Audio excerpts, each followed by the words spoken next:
On January 22, 2008, the Victorian Village Health Center suffered the tragic loss of a beloved friend and associate, Sharon Janes.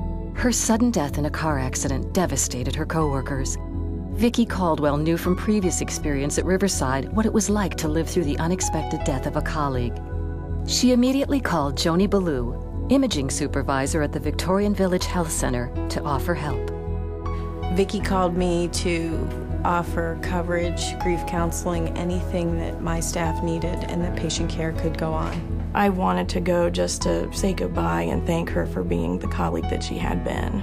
We also knew that after they attended the sessions for Sharon, there would be a period of time where they would need to be together as a team to begin their grieving process. So that's when we decided that the best thing to do was to have team members cover the urgent care, keep the urgent care open, and allow the Victorian Village staff to go and spend time at Sharon's memorial and services.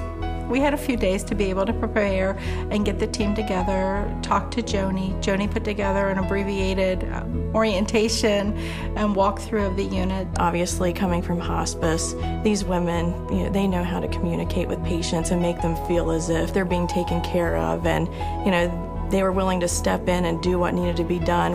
I think Vicki came in the one night early and brought the team in, and I couldn't even muster a thank you. All I could manage was a hug at that point, just to feel 100% support from that group with no questions asked. We hadn't skipped a beat here.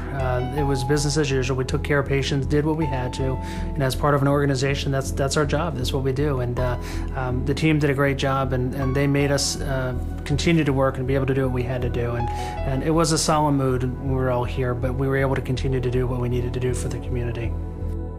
Vicki's team went even further in extending compassion. While filling in with urgent care, they noticed a staff wish list itemizing reference books and gave them to the urgent care staff.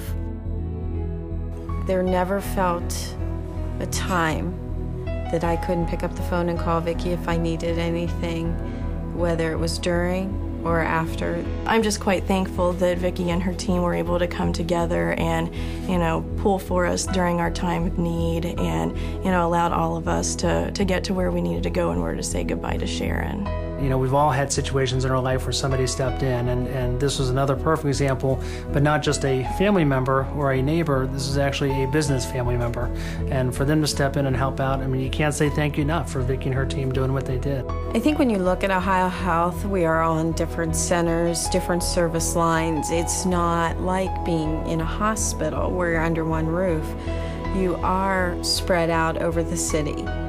I think that hospice tore down those walls.